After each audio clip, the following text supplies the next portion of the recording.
Dan bahkan mereka tuh dipaksa aborsi kalau bayinya itu cacat. Gila nggak tuh? Lu kira hamil gampang apa?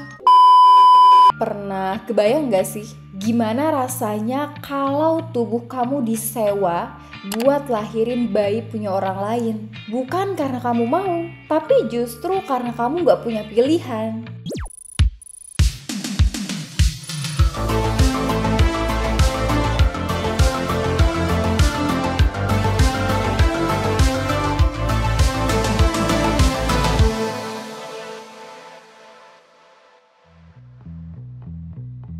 Hai guys, assalamualaikum warahmatullahi wabarakatuh. Gimana nih kabarnya teman-teman semuanya? Semoga sehat selalu dan jangan lupa buat jaga kesehatan terus ya. Oke, sebelum lanjut, mending teman-teman semua sekarang siapin cemilan, ngeteh atau sambil ngopi buat lanjut tonton video aku. Karena hari ini kita bakal ngomongin satu topik yang jarang banget dibahas, tapi sebenarnya benar-benar nyata, real ada di dunia nyata. Apakah itu topiknya? Yep, betul. Ini tentang industri bayi, atau kalau kata halusnya tuh surrogasi atau surrogate mother. Kalian pernah nggak dengar istilah surrogate mother atau surrogasi ini? Sebenarnya pertanyaannya ya, ini tuh lebih kayak ke apakah ini sebuah solusi atau justru bentuk baru dari eksploitasi? Udah ya, langsung aja kita bahas. Ini dia pembahasannya. Surrogasi ataupun surrogate mothers atau ibu titipan adalah sebuah proses di mana ada seorang perempuan yang mengandung dan melahirkan tapi itu bukan anak milik dia. Simpelnya, jadi contoh ada sepasang suami istri nih. Mereka nggak bisa punya anak, entah dalam hal apapun lah ya masalah dan kendalanya. Nah, mereka tuh pakai rahim kamu buat hamil anak mereka. Nah, bingung gak tuh? Nah, jadi praktek surrogasi ini tuh ada dua jenis ya guys. Yang pertama ada yang tradisional dan ada yang gestasional atau cara modern. Nah, bedanya apa sih? Simpelnya, dari tradisional surrogasi ini itu misalkan kayak gini nih. Ada sepasang suami istri, katakanlah si A dan si B. Nah, si B ini atau istrinya dia nggak bisa hamil nih. Terus mereka ditolong ya ke Mbak C.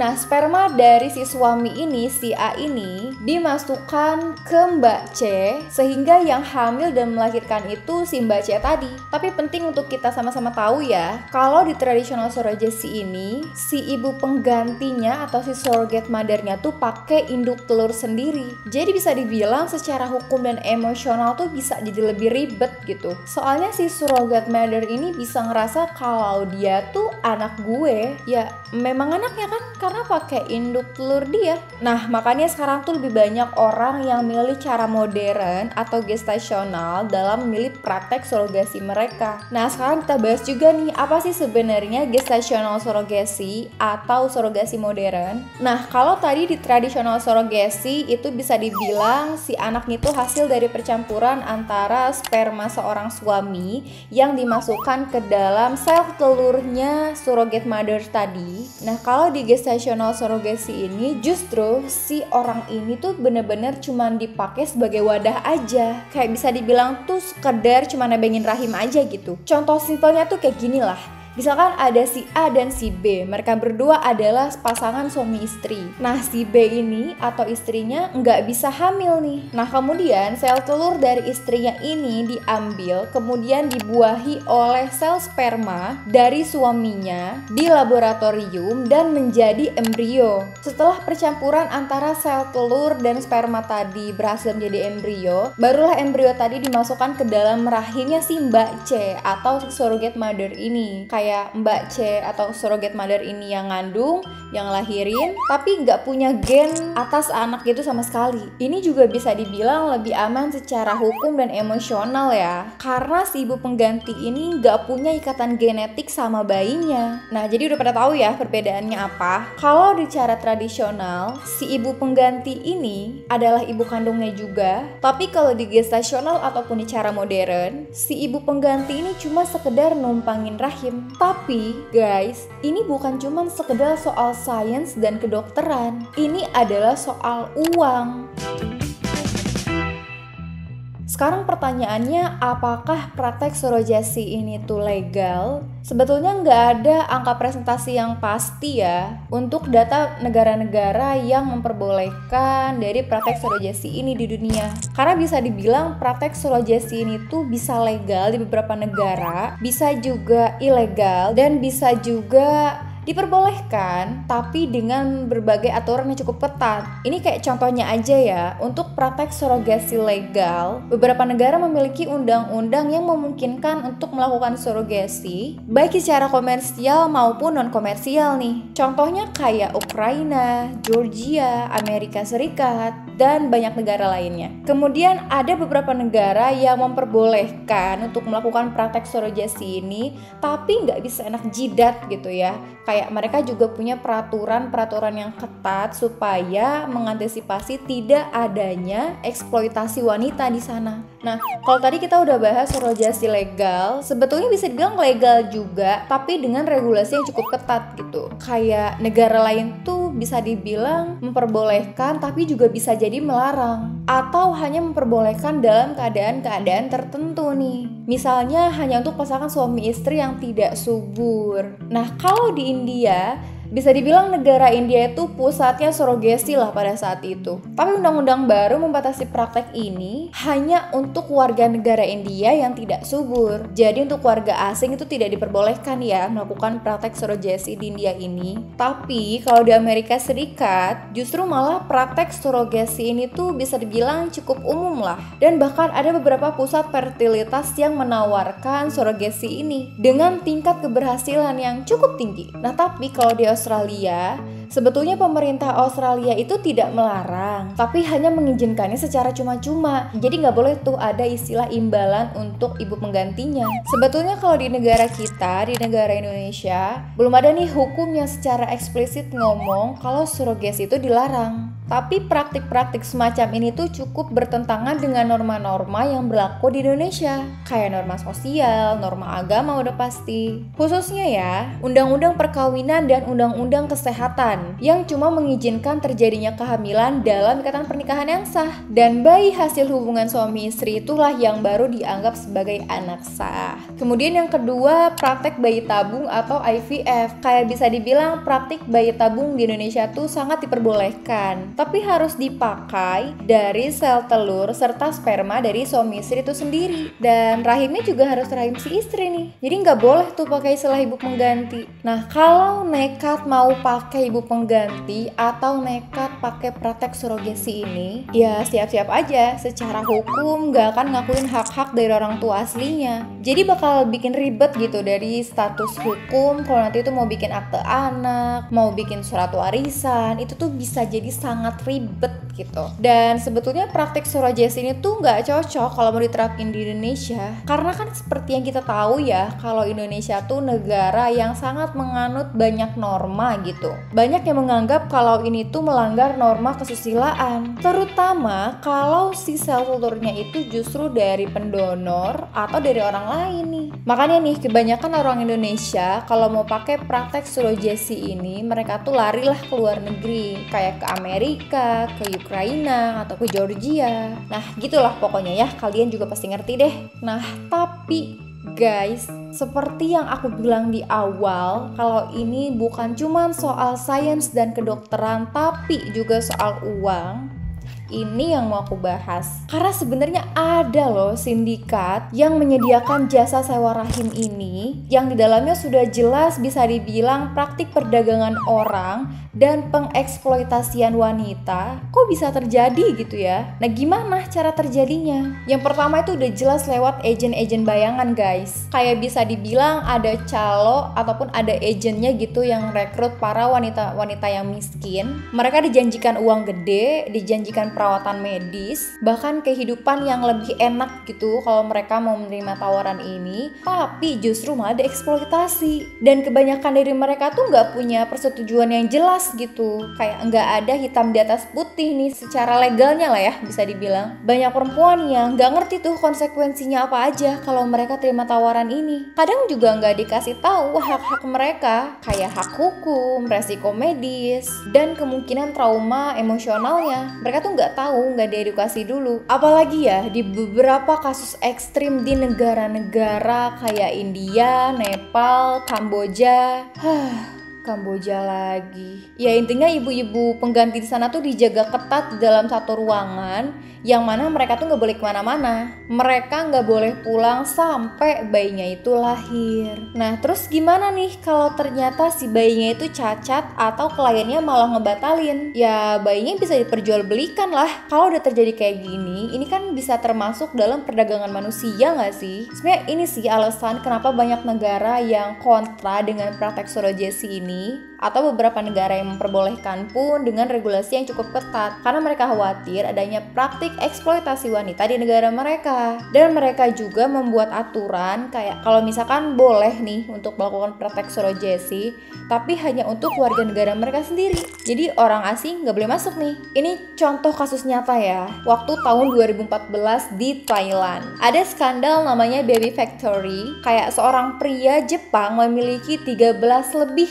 bayi dari ibu-ibu pengganti, yang mana itu jumlahnya lumayan banyak ya, 13 bayi. Makanya pada saat itu pemerintahan Thailand melarang adanya praktek surogasi komersil untuk orang-orang asing. Nah terus ada juga kasus di India nih, malah bisa dibilang pusatnya tuh di negara India loh, tapi karena banyak ibu yang nggak dibayar sesuai janjinya, dan bahkan mereka tuh dipaksa aborsi kalau bayinya itu cacat. Gila nggak tuh? Lu kira hamil gampang apa? Sakit woi, belum ngelahirinnya. Dan kasus surogasi ilegal itu ada di Kamboja juga guys. Kamboja doi, udah nggak aneh lah ya, negara Kamboja tuh. Praktek ini tuh ilegal sebetulnya di Kamboja, tapi sempat berkembang secara diam-diam. Malah beberapa perempuan di sana tuh justru dipenjara karena jadi ibu pengganti. Padahal kan bisa dibilang mereka tuh korban ya. Harusnya yang dipenjara tuh ya para sindikat-sindikatnya nggak sih? Ada serem juga ya kalau ini beneran terjadi di Indonesia. Semoga jangan sampai deh. Nah sekarang kita bahas dampaknya apa nih buat perempuan yang jadi ibu pengganti ataupun jadi surrogate mother. Oke guys, jadi kan bisa dibilang kalau hamil dan melahirkan itu membutuhkan banyak kekuatan dan butuh banyak aspek ya, baik secara mental, secara kesehatan, secara sosial. Nah tapi kalau prakteknya kayak gini udah jelas ada dampak buruknya nih. Kayak buat sebagian dari mereka ini tuh justru jadi positif banget katanya, karena mereka punya rasa bangga karena sebagai perempuan bisa membantu kesulitan orang lain. Apalagi kalau surogasi komersial ya udah jelas lah mereka pasti dapat uang dari situ kan. Ya jumlahnya pasti nggak mungkin sedikit dong. Gila kali hamil 9 bulan kalau bayarannya sedikit, ya bisa buat bantu sekolahin anak, bisa bantu perekonomian keluarga, ya intinya bermanfaat lah uangnya. Tapi di sisi lain kayak yang aku bilang tadi, kalau ini tuh jelas ada dampaknya. Ya bayangin aja kalau kamu hamil selama 9 bulan, ngerasain tendangan bayi di perut kamu setiap hari, tapi pas lahiran bayinya tuh malah diambil dan kamu gak bisa ngapa-ngapain, karena itu bisa dibilang sebuah pekerjaan kan kalau kamu jadi ibu pengganti. Nah inilah dampaknya secara emosional ya. Banyak perempuan yang jadi ngerasa kehilangan karena kayak ada ikatan emosional mereka yang diputus secara paksa. Belum lagi secara kesehatan ya, resiko kehamilan tuh nyata banget guys, kayak pendarahan, komplikasi, dan dampak-dampak kesehatan lainnya. Jadi itu bahaya banget loh. Tapi entah kenapa ya, kebanyakan justru yang jadi surrogate mothers atau ibu pengganti ini justru dari keluarga-keluarga yang miskin. Sementara yang mesen bayi-bayinya ini tuh bisa dibilang orang-orang tajir lah. Jadi kadang kita tuh jadi mikir gitu, ini tuh sebenarnya ngebantuin atau dimanfaatin. Bisa dibilang surogasi ini tuh topik yang ribet sih ya. Kayak ada sisi baiknya, tapi ada juga sisi gelapnya. Yang pasti ya, siapapun perempuan yang jadi surrogate mother atau ngikutin praktek ini, mereka tuh harus dilindungi, mereka harus dihargai, mereka juga harus dikasih hak mereka, dan jangan sampai dimanfaatin atau dieksploitasi. Nah kalau menurut kamu gimana? Surogasi ini tuh sebetulnya solusi atau eksploitasi? Coba komen di bawah. Penyebab yang pertama itu udah pasti jelas ya, kayak misalkan ada pasangan suami istri yang gak bisa punya anak, Entah si istrinya yang kena masalah kesehatan, atau si suaminya yang punya masalah kesehatan, atau misalkan si istrinya tuh punya resiko yang cukup bahaya lah kalau dia tuh sampai hamil. Makanya mereka memutuskan untuk pakai praktek surrogasi ini. Nah, yang kedua, ini tuh bisa dibilang kayak alasan gaya hidup dan alasan pribadi. Kadang sebetulnya bukan karena gak bisa hamil, tapi karena alasan pribadi atau kerjaan lah. Kayak misalkan wanita karir yang takut akan resiko kehamilan, atau orang yang trauma dengan kehamilan sebelumnya tapi tetap masih pengen punya anak. Makanya mereka mengikuti praktek surrogasi ini. Kayak sebetulnya kalau secara kesehatan sih tetap bisa hamil, cuman karena ini ada alasan pribadi aja gitu. Yang ketiga itu karena kemajuan teknologi kayak IVF dan embriologi nih guys. Dulu tuh surrogasi gak semudah sekarang loh, tapi sekarang teknologi IVF atau bayi tabung jadi makin canggih. Proses pindahin embrio ke rahim orang lain juga sangat memungkinkan banget gitu, dan bisa dilakukan secara aman dan terkendali oleh tenaga medis guys. Tapi di beberapa negara justru surrogasi itu jadi bisnis loh guys. Kenapa aku bilang di beberapa negara justru ini jadi bisnis, jadi industri? Karena banyak perempuan yang pengen jadi ibu pengganti buat dapetin uang, dan ada klinik-klinik yang memang melayani surrogasi secara profesional. Apalagi permintaan di luar negeri yang sangat-sangat tinggi. Jadi surrogasi ini tuh bisa muncul karena kebutuhan nyata dan perkembangan zaman. Tapi tetap ya, ada yang pro dan ada yang kontra. Karena bisa dibilang praktik surrogasi ini bisa menimbulkan eksploitasi wanita kalau tidak dikelola dengan baik. Oke, seperti yang aku tadi bilang, kalau praktik surrogasi ini tuh ada yang pro, ada yang kontra, ada yang memperbolehkan tapi dengan regulasi yang cukup tinggi. Kalau mereka yang mendukung atau mereka yang pro, mereka bilang ini tuh sebuah usaha kemanusiaan untuk mereka yang pengen punya anak. Kayak bisa dibilang bisa nolong mereka yang pengen punya anak, ngasih kesempatan untuk perempuan lain sambil dapat penghasilan. Dan menurut mereka, selama dilakukan secara sukarela dan aman, itu tetap dianggap sah dan etis. Nah, negara-negara yang pro itu diantaranya Amerika, Georgia, Ukraina, Kanada, dan Yunani nih. Kalau ada yang pro pasti dong ada yang kontra. Banyak negara atau aktivis perempuan atau kelompok agama yang kontra, mereka bilang praktik surrogasi, terutama yang komersial, ini bisa mengeksploitasi perempuan-perempuan yang miskin. Alasannya ya, perempuan dijadikan alat produksi bayi, bisa dibilang kayak mesin lah gitu. Resiko emosional dan kesehatan yang tinggi buat si ibu pengganti ini. Terus anak tuh jadi kayak semacam komoditas yang bisa dibeli. Ini juga bisa beresiko menimbulkan praktik-praktik ilegal seperti penyelundupan bayi atau perdagangan manusia. Nah, negara-negara yang melarang praktik surrogasi secara ketat itu tuh diantaranya Jerman, Prancis, Swedia, Jepang, dan Indonesia. Kalau tadi udah aku sebutin yang pro, kontra, sekarang aku mau sebutin yang negara-negara netral nih. Negara-negara yang tetap memperbolehkan dan mengizinkan, tapi dengan aturan yang sangat ketat. Jadi nggak bisa seenak jidat gitu mau ngelakuin praktek surrogasi di negara mereka. Mereka hanya boleh melakukan praktik surrogasi secara altruistik atau tanpa imbalan uang. Dan untuk mereka yang pengen melakukan praktek surrogasi ini harus ada pengawasan ketat dari negara. Dan hanya diperbolehkan khusus untuk warga negara mereka sendiri. Jadi warga asing skip dulu nih, mereka nggak bisa. Negara-negara yang netral ini diantaranya Inggris dan Australia. Nah, terus gimana kalau pendapat global lainnya? WHO dan Badan PBB mengingatkan dan menegaskan soal perlindungan hak untuk ibu pengganti dan bayinya. Lalu, aktivis HAM dunia juga mengatakan menuntut regulasi yang jelas biar nggak ada yang dirugikan. Aku persingkat lagi ya guys, supaya makin ringkas gitu. Jadi untuk mereka ataupun negara-negara yang pro, mereka menganggap ini adalah hak untuk punya anak, yaitu hak kemanusiaan. Tapi untuk mereka negara yang kontra dengan praktek surrogasi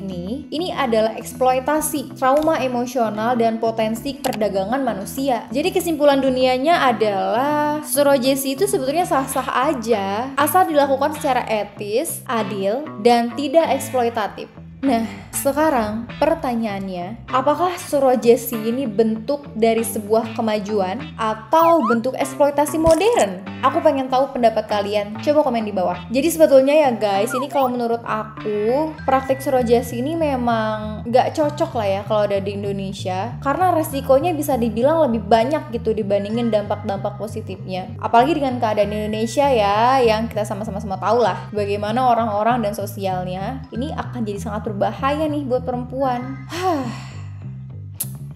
Oke guys, itu tadi pembahasan kita soal praktik surogasi. Gimana nih menurut kalian? Kalau ada data dari aku yang keliru dan salah, kalian boleh banget koreksi dengan cara komen di kolom bawah. Atau kalian mau nambahin juga, boleh banget dong kita diskusi bareng di kolom komentar. Kasih tahu aku juga dong, kita harus bahas apa nih di next video. Jangan lupa like, share, dan buat kalian yang belum subscribe, boleh dong subscribe dulu, karena subscribe itu gratis. Terima kasih sudah nonton videoku sampai selesai. See you next video. Wassalamualaikum warahmatullahi wabarakatuh.